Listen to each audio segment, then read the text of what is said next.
D چوک اس وقت جو intensity اختیار کیے کھڑا ہے. اور ابھی آپ امیجن کریں کہ خیبر پختونخوا سے اصل جو قافلوں کی جن کو ہم کہیں گے کہ ہیوج یا بگ قافلے, اور جہاں لیڈرشپ جو ہے وہ زیادہ مینٹلی تکڑی ہو کے آ رہی ہے, اور اوبیسلی وہاں پر پاکستان تحریک انصاف کا اسٹرانگ ہولڈ بھی ہے, اور آپ سمجھا یہ جاتا ہے کے پی کا ایک بہت بڑا آسرا ہے پاکستان تحریک انصاف کو. تو وہ جو ہے قافلے کچھ ہی دیر میں جب یہاں ڈی چوک پہنچیں گے تو ان سے مجھے جو ذاتی طور پہ میں نے اینالائز کیا وہ یہ ہے کہ ایک راؤنڈ 2 جو ہے ایک نئی شدت اختیار کرے گا, اور آپ کو بظاہرہ نظر آئے گا کہ تحریک انصاف کے کارکنان اور ریاست کے درمیان جو تصادم ہے اس کا خدشہ مجھے بہت زیادہ نظر آ رہا ہے, بیکاز تحریک انصاف کے جو کارکنان کے پی سے آ رہے ہیں بہت زیادہ چارجڈ آ رہے ہیں, اور مسلسل جو آپ تقاریر سن رہے ہیں رہنماؤں کی جو تحریک انصاف کی اعلیٰ قیادت ہے, اشریار افریدی کے قافلے کی جانب آپ دیکھیں, علی امین گنڈا پور کی قافلے کی طرف آپ دیکھیں, تو وہ جو تقریریں کی جا رہی ہیں, جس طریقے سے ان کو چارج کیا جا رہا ہے, وہ بہت زیادہ خطرناک مجھے جو مناظر ہیں ان کا مجھے خدشہ ہے کہ حالات خراب ہو سکتے ہیں. دوسری جانب میں آپ کو یہ بھی بتاؤں کہ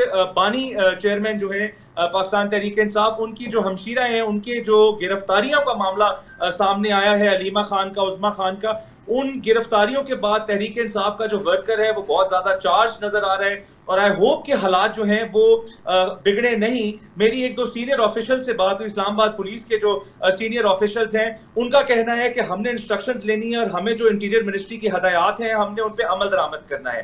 اگر انٹیریئر منسٹری کی بات کریں تو ان کا بڑا کلیئر سٹانس ہے کہ جو بھی اسلام آباد آ رہا ہے وہ ہم سے نرمی کی توقع رکھ کے مت آئے. تو ایک قسم کا جو یہ دھمکی آمیز ماحول بن چکا ہوا ہے اس وقت پاکستان کے مضبوط ریاستی اداروں کا اور پاکستان کی مقبول ترین سیاسی جماعت کا, یہ پاکستان کے لیے اس وقت بہت خطرناک نظر آ رہا ہے. اچھا, آپ کیا دیکھتے ہیں خدا نہ خواستہ 9 مئی سانحہ 9 مئی کی کوئی situation control out of control ہوتی ہوئی تو نہیں نظر آ رہی؟ کیا یہ 4 اکتوبر 5 اکتوبر بھی کہیں ہماری تاریخ میں سیاہ دنوں میں تو نہیں کنسیڈر کیے جائیں گے, یاد کیے جائیں گے؟ نور, اس میں چونکہ آپ نے مجھے موقع دیا میں 1 منٹ لینا چاہوں گا. جہاں بات ہو رہی ہے مطلب انالیسس کی, تجزیے کی, تو میں آپ کو کہوں گا کہ 9 مئی میں اور آج میں ایک چیز بہت واضح فرق جو ہے وہ نظر آ رہا ہے. 9 مئی میں تحریک انصاف کی جو عوام تھی وہ چارج ضرور تھی, لیکن جو آگے ریاستی ادارے تھے انہوں نے اس طریقے سے اس کو ریزسٹ نہیں کیا. مطلب بہت سارے مقامات پر ایسے محسوس ہوا کہ اس موب کو روکا جا سکتا تھا لیکن ان کو نہیں روکا گیا, اور وہ اپنی منزل کی طرف بڑھے, اور اس کے نتیجے میں جو بھی کاروائیاں ہوئیں وہ آج تک جو ہے ان کاروائیوں کا سلسلہ جاری ہے. آج جو میں نے چینج نوٹ کیا ہے وہ یہ ہے کہ مجھے یہ کچھ یاد دلا رہا ہے 25 مئی 2023 کی یا 2022 سوری میں correct my self, it is 25 مئی 2022 کی, جب رانا ثناء اللہ انٹیریئر منسٹر تھے, اور ایک مرتبہ جو ہے وہ قافلے اسلام آباد داخل ہوئے تھے. آج اگر میں آپ کو بتاؤں تو جہاں سے یہ مری والی سائٹ سے جب آپ اسلام آباد داخل ہوتے ہیں, سی پیک والی سائٹ سے جب آپ اسلام آباد داخل ہوتے ہیں, ڈی آئی خان ہاکلا سے جو روڈ آتی ہے, میاں والی کے بہت بڑی تعداد تھی کارکنان کی جو آ رہے تھے, وہاں سے موٹر وے میں باقاعدہ میں اس کا عینی شاہد ہوں کہ 2-2 فٹ 2.5 فٹ موٹر وے کو بیچ میں سے اکھاڑا گیا ہے. یعنی اس حد تک اکھاڑا گیا ہے کہ جو قافلے ہیں ایک مرتبہ ان کو سلو ڈاؤن کیا جائے, وہ جو ایک سموتھلی اسلام آباد پہنچنے کا جو سلسلہ ہے اس کو انہوں نے روکا ہے. دوسری جانب سے یہ مینشن کرنے والی بات نہیں ہے کہ کنٹینرز لگا کے اسلام آباد کو مکمل طور پر سیل کیا گیا ہے. گزشتہ روز بھی محسن نقوی صاحب کا یہ سٹیٹمنٹ آیا کہ اگر کرنا پڑا تو ہم اسلام آباد کو سیکٹر وائز بھی سیل کریں گے, اگر ضرورت پڑی تو ہم اس حد تک بھی جائیں گے. لیکن چونکہ Malaysian prime minister was in Pakistan, اور اس وجوہات سے دے وانٹڈ کہ ہم اسلام آباد کو فلی کنٹرول میں رکھیں. جہاں تک ان حالات کی اگر میں انالیسس کروں تو مجھے لگتا ہے کہ اس مرتبہ ریاست زیادہ پریپیئرڈ ہے, اور مجھے ایسے لگ رہا ہے کہ وہ ہر حد تک جانے کو تیار ہے, لیکن وہ چاہیں گے کہ تحریک انصاف کے جو کارکنان ہیں یہ ڈی چوک میں داخل نہ ہوں. لیکن میں آپ کو یہاں ماضی کی ایک یاد دلا دوں نور کہ 2014 میں اس تحریک انصاف کا 125 روزہ جو دھرنا تھا میں اس کا حصہ تھا, اور میں نے وہ بھی یہ لائیو کور کیا تھا اس ٹائم پہ جب یہ اپارا مارکیٹ سے قافلہ چلا تھا اور یہاں پہ ڈی چوک کے قریب پہنچا تھا تو 6000 ایف سی کے اہلکار تھے جو وہاں ڈیوٹی پہ تعینات تھے, اور اوپر سے چودھری نثار نے واضح انسٹرکشنز دی تھی کہ تحریک انصاف پہ لاٹھی چلانی پڑے لاٹھی چلاؤ, لیکن ان کو اندر داخل نہیں ہونے دینا. لیکن اس ٹائم پہ میں اس چیز کا عینی شاہد ہوں کہ ایف سی اہلکار نے براہ راست, میں وٹنس ہوں, انہوں نے رستہ کلیئر کیا کہ آئیں آپ ڈی چوک کی جانب بڑھیں. تو یہ بھی ایک بڑی عجیب سی کیفیت ہوتی ہے کہ کیا آپ کا جو جوان, آپ کے جو سولجرز موجود ہیں وہ 100% کمپلائی کریں گے انٹیریئر منسٹر کے ڈیسیجن کے ساتھ, یا ان کی کوئی اپنی سوچ بھی ہوگی, بیکاز یہ معاملات آسان نہیں ہوتے. اپنے ملک میں اپنے ہی لوگوں پر جبر کرنا کوئی آسان فیصلہ نہیں ہوتا. تو یہ دیکھنے والی بات ہو. وزیر اعلیٰ KP کے علی امین گنڈاپور کی باڈی لینگویج جتنے بھی ماضی میں احتجاج ہوئے اس ستمبر کے مہینے میں وہ بہت ہی ریش اور روڈ کنسیڈر کی جاتی تھی. اس بار علی امین گنڈاپور کے جتنے بھی قافلے آ رہے ہیں KPK کی جانب سے وہ ایکسٹراڈنری بوسٹڈ ہیں. کیا کہتے ہیں ان کی پوزیشن کے بارے میں؟ دیکھیں علی امین کے متعلق جو ہے وہ پارٹی میں بہت زیادہ مختلف رائے رکھی ہے. میں سمجھتا ہوں علی امین گنڈاپور اس وقت پریشر کا شکار ہیں. علی امین پہ بہت زیادہ آنکھیں ہیں, بہت زیادہ نظریں ہیں, بیکاز پاکستان تحریک انصاف کا واحد صوبہ جہاں پر حکومت ہے, اس وقت وہ واحد شخصیت ہیں جو کسی فورم پہ بیٹھ کے نیگوشیٹ کر سکتے ہیں, پاکستان تحریک انصاف کے لیے ایز بھی کریٹ کر سکتے ہیں. ایٹ دا سیم ٹائم اگر ریاست کے خلاف وہ کوئی ایسا کہتے ہیں نا کہ اسٹرانگ ایکشن لیتے ہیں تو وہ پاکستان تحریک انصاف کو نقصان بھی دے سکتا ہے, کیونکہ آپ کو پتہ ہے آلریڈی تحریک انصاف اس وقت جو ہے وہ ہاٹ واٹرز میں پائی جاتی ہے. لیکن جہاں تک تعلق ان کے رویے کا, تو رویہ بہت جارحانہ ہے, and at the same time تھوڑا سا فوکس بھی نظر آ رہے ہیں. جس طرح 2 دن قبل آپ نے دیکھا, کچھ دن قبل جو ہے وہ جب راولپنڈی میں داخل ہونے کی باری آئی, لیاقت باغ میں داخل ہونے کی, تو بہت زیادہ باتیں کی گئی, بٹ ایونچولی آپ نے دیکھا کہ وہ نتیجہ اس طریقے کا نہیں نکل سکا اور مجبوراً علی امین کو واپس پشاور جانا پڑا. آج یہ کتنا سکسیسفل ہوگا, کیونکہ میں یہ سمجھتا ہوں دیکھیں ورکرز کا آمنے سامنے آنا خطرناک بات نہیں ہے, لیکن وزیر اعلیٰ کا اسٹیٹ مشنری کے خلاف آنا یہ بہت ڈینجرس بات ثابت ہو سکتی ہے. تو مجھے تو علی امین ابھی تک متحرک نظر آ رہے ہیں, لیکن کیا وہ سکسیسفلی جو وہ جذبہ ہے اس کو ٹرانسفر کر سکیں گے ڈی چوک کے پروٹیسٹ میں, یہ میرے لیے تھوڑا سا ابھی قبل از وقت. علی ہمیں بتائیے, مریم نواز صاحبہ نے اس پوری سچویشن پر جو ایک ریئیکٹ کیا ہے, مجھے کوئی فرق نہیں پڑتا, لگے رہو, عوام کی خدمت میں خلل پڑتا ہے, اس حوالے سے اس میں انہوں نے ہائی لائٹ کیا علی امین گنڈاپور کی جانب سے, انہوں نے اسلام آباد کی جانب سے مارچ کے بارے میں, اس پر انہوں نے اپنا رد عمل دیا ہے. ایک CM پنجاب ہونے کی حیثیت سے آپ کیا سوچتے ہیں, کیا یہ ریئیکشن مناسب تھا, صحیح تھا؟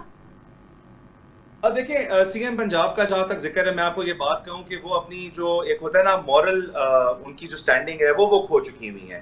پورے پاکستان میں یہ زبان زد عام بات ہے کہ فارم 47 کی حکومت ہے.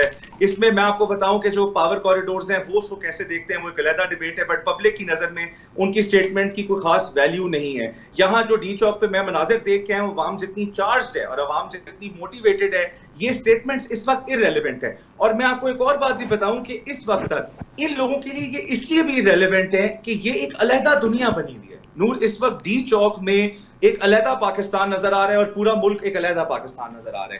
وہاں پہ جو حالات ہیں, لوگ سوشلی آئسولیٹڈ ہیں, لوگوں کے پاس انٹرنیٹ کی ایکسس نہیں ہے, لوگوں کے پاس موبائل نیٹ ورک نہیں ہے, ان کو نہیں پتا ان کے جو 7 لوگ آئے تھے وہ کدھر ہیں, کہاں ہیں. اس وقت جو ادھر ماحول ہے, جو ڈیسیجن موقع پہ لیا جائے گا اس کی سب سے زیادہ امپورٹنس ہوگی. اور ایک جو تھوڑی سی مجھے بات لگی, میرے بہت زیادہ لوگوں سے جو میں نے بات چیت بھی کی, وہاں پر لوگ تھوڑا سا ان گائیڈڈ فیل کر رہے ہیں. تحریک انصاف کی جو قیادت ہے, وہ یہ جو ورکر ہے وہ یہ نہیں جانتا کہ ہمیں لیڈ کون کر رہا ہے.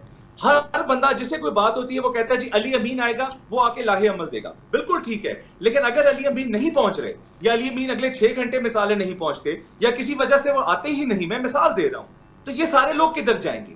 کیا یہ ریاست کی شیلنگ کھا کے اپنے گھروں کو واپس چلے جائیں گے؟ کیا یہ جو گھنٹوں کا سفر طے کر کے آئے ہیں, ان کو یہاں سے کوئی آؤٹ کم اچیو نہیں ہوگا؟ تو میرا پوائنٹ یہ ہے کہ تحریک انصاف کے لیے جو میں نے وہاں گراؤنڈ پہ فیل کیا, دے نیڈ بیٹر پلاننگ, ان کو بہتر حکمت عملی کی ضرورت ہے, اور ان کو ABC کر کے 3 ٹیئرز تیار کرنی پڑیں گی کہ اگر الف موجود نہیں ہے تو بے آپ کا سربراہ, اگر بے موجود نہیں ہے تو تے آپ کا سربراہ. یہاں سے تحریک انصاف بہت زیادہ لیگ کر رہی ہے. آپ نے بولا ایک راؤنڈ 2 سٹارٹ ہوگا جس میں زیادہ کشیدگی بڑھے گی, تو کیا سجیسٹ کرتے ہیں لوگوں کو ایک فائنل میسج دینے کے ساتھ ہم وائنڈ اپ کی طرف جائیں گے, کیا میسج دیں گے لوگوں کو کہ راؤنڈ 2 کے حوالے سے اسلام آباد کے عام شہریوں کے لیے کیا سجیشنز ہیں؟ دیکھیں, اسلام آباد کے شہریوں کے لیے سب سے پہلی سجیشن تو یہ ہے کہ غیر ضروری جو ہے نا وہ گھروں سے باہر نہ نکلیں, جتنا ہو سکے گھروں میں رہیں.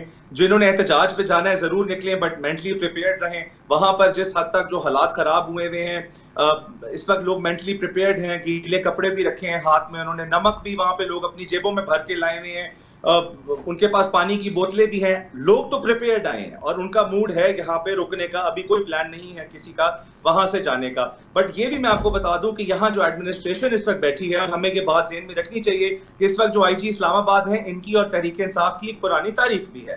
یہ علی ناصر رضوی صاحب جو ہیں, یہ لاہور میں DIG آپریشنز رہ چکے ہوئے ہیں, اور ان کی ابھی تک جو ہے وہ آنکھ یہ ریکور نہیں کی. ان کی ایک آنکھ زخمی ہوئی تھی جو کہ پاکستان تحریک انصاف کے اور پولیس کی جھڑپوں میں ان کی آنکھ ضائع ہوئی تھی. تو میرا جو کہنے کا مقصد ہے وہ یہ ہے کہ ان کی کہیں نہ کہیں پرسنل ہو گئے ہیں معاملات. یہ وہی ٹیم ہے آج, وہی محسن نقوی پنجاب کے جگہ پہ آج انٹیریئر منسٹری میں بیٹھے ہیں اور ان کے بیسٹ آفیسرز جو ہیں وہ اسلام آباد میں بیٹھے ہیں. علی ہمیں بتائیے کہ لاہور میں بھی 5 اکتوبر کی تاریخ بتائی گئی تھی کہ لاہور میں بھی پاکستان تحریک انصاف کا دھرنا ہوگا, تو اب لاہور کی کیا اسٹریٹجی ہے؟ کچھ انٹرنل ایشوز, کچھ انٹرنل خبریں آپ کے پاس ہیں؟ دیکھیں لاہور میں بھی جو ہے نا وہ بہت زیادہ اس وقت جو قائدین ہیں پی ٹی آئی کے وہ خوف زدہ بھی ہیں. میں آپ کو یہ بات بتاؤں کہ میری بہت سارے لوگوں سے بات ہوئی, ان سب کی نظریں خیبر پختونخوا پہ ہیں. کہیں نہ کہیں آج ماننے والی بات ہے کہ خیبر پختونخوا کی جو پی ٹی آئی ہے وہ فرنٹ لیڈ پہ بنی ہوئی ہے اور باقی پورے پاکستان میں تحریک انصاف ان کو فالو کرنے کی حکمت عملی بنائی بیٹھی ہے. پنجاب میں جو تگڑے لوگ تھے کچھ الیکشن سے پہلے ہی سائیڈ لائن ہو چکے ہیں. جو بقایا ہیں ان میں جن میں کیپیبلٹی تھی, اسلم اقبال ٹائپ بہت سارے لوگ ابھی تک حلف ہی نہیں اٹھا سکے. اس کے علاوہ حماد اظہر آپ جس طرح دیکھ چکی ہیں وہ بھی اپنے آپ کو سیاست سے عارضی طور پر تھوڑا سا سائڈ پہ کیے بیٹھے ہیں, رسپانسبلٹی سے استعفیٰ دیے بیٹھے ہیں. بہت سارے معاملات ایسے ہیں کہ میں ابھی کوئی لاہور پہ بہت زیادہ کامنٹ نہیں کرنا چاہتا, بٹ مجھے یہ لگتا ہے کہ آج اسلام آباد کا کیا آؤٹ کم ہوگا اس کا بہت ڈائریکٹ اثر پڑے گا لاہور کے فیصلے پہ بھی. اور لاہور کے لیے میں آپ کو یہ بتاؤں کہ تحریک انصاف کے لیے زیادہ مشکل ہوگا کیونکہ اسلام آباد خیبر پختونخوا سے پہنچنا آسان تھا, بٹ پورے پنجاب میں ایک نون لیگ کی مخالف حکومت کو کراس کر کے صوبائی دارالحکومت میں داخل ہونا ان کے لیے زیادہ مشکل ہوگا. تو اگر اسلام آباد میں وہ سکسیسفل نہیں ہوتے تو لاہور کی سکسیس ڈیفینیٹلی کوسچنیبل ہوگی. اچھا, فائنل کوسچن میں آپ سے کروں گی کہ جو کے پی کے کی پی ٹی آئی جتنی بھی جو ان کا رویہ ہے, جو ان کا ایٹیٹیوڈ ہے, وہ پاکستان تحریک انصاف کی ریپوٹیشن پر کیا سوال اٹھا رہی ہے؟ کیا وہ مثبت پازیٹیو چینجز ہیں؟ نور میں آپ کو بتاؤں کہ تحریک انصاف خیبر پختونخوا کے لیے بھی بہت بڑا امتحان ہے, اور وہاں پہ جو تحریک انصاف میں میری کیونکہ فیملی کا تعلق بھی کے پی کے سے ہے, میں آپ کو بتاؤں کہ حالات آن گراؤنڈ بہت خراب ہیں اور جو پبلک سینٹیمنٹ ہے وہ بہت زیادہ ٹریگرڈ ہے. جتنا یہ پریشان کن لمحہ تحریک انصاف کے لیے ہے اتنا ہی یہ پریشان کن لمحہ ریاست پاکستان کے لیے بھی ہے. اور میں آپ کو بتاؤں کہ تحریک انصاف میں اگر یہ ریزسٹنس کی سیاست رہی اور آگے سے ریاست نے اسی طریقے سے ریزسٹ کیا تو اس میں جیتے گا کون یہ مجھے نہیں پتا, لیکن ہارے گا پاکستان, یہ مجھے نظر آ رہا ہے. پاکستان اس جنگ میں پاکستان ہارے گا. سو میں صرف یہی کہوں گا کہ اپنے رویوں پہ اور اپنی سٹیٹمنٹس پہ تحریک انصاف والوں کو بھی تھوڑی سی نظر ثانی کرنے کی ضرورت ہے. علی امین صاحب کے لیے بھی یہ تجویز ہے کہ ان کو سمجھنے کی ضرورت ہے کہ وہ ایک عام رہنما نہیں ہے تحریک انصاف کے, وہ اب ایک صوبے کے سربراہ ہیں اور ان کے نیچے اسٹیٹ مشینری آپریٹ کرتی ہے. ان کو بھی اپنے جو لہجے ہیں, اپنے الفاظ ہیں, ان کے چناؤ پہ میرا خیال ہے کہ تھوڑا بہتری سے کام کرنے کی ضرورت ہے. بہت شکریہ, تھینک یو سو مچ علی جعفر آپ کے وقت کا. جی ناظرین, ہمارے ساتھ موجود تھے سید علی جعفر, جنہوں نے ہمیں ڈی چوک اسلام آباد سے موجودہ صورتحال سے بخوبی آگاہ کیا اور بتایا کہ کس طرح سے ریاست اور پاکستان کی مقبول ترین سیاسی جماعت ایک دوسرے کے سامنے کھڑی ہیں. اسلام آباد کی اگر ہم موجودہ سچویشن کی بات کریں تو اسلام آباد اور راولپنڈی میں میٹرو بس سروس بھی مکمل طور پر بند کر دی گئی ہے اور اس کے ساتھ ساتھ اسکول بھی بند ہے. اسلام آباد کے داخلی اور خارجی راستوں کو کنٹینرز لگا کر بند کر دیا گیا ہے. 4 اکتوبر کو اسلام آباد میں پاکستان تحریک انصاف نے اعلان کیا تھا کہ ہم دھرنا دیں گے. وہ دھرنا جاری و ساری ہے. یہ دھرنا کس کروٹ یعنی اونٹ کس کروٹ بیٹھتا ہے, اس دھرنے کا وائنڈ اپ, اس دھرنے کی اینڈنگ کیا ہوگی, یہ بھی ایک بڑا سوال ہے جو کہ وقت آنے پر ہی ہمارے سامنے اس کے جواب آئیں گے. ابھی کچھ بھی کہنا قبل از وقت ہے. اور اس کے ساتھ ساتھ 5 اکتوبر کو لاہور میں پاکستان تحریک انصاف نے اعلان کیا تھا کہ ہم ایک بڑا دھرنا دیں گے, اور ابھی اسلام آباد کی جو صورتحال ہے خدا نخواستہ وہ صورتحال کہیں کل 5 اکتوبر کے دن لاہور کی نہ ہو. یہ بڑا سوال ہے جس کا جواب پوری عوام سننا چاہتی ہے. اور وائنڈ اپ کی طرف چلیں گے. ناظرین, فی الوقت اپنی ہوسٹ نور امان اللہ کو دیجیے اجازت. دوبارہ حاضر ہوں گے سوشل ٹاک کے ساتھ, ایک نئے ٹاپک کے ساتھ, ایک نئی گیسٹ لائن کے ساتھ. فی الوقت اللہ حافظ.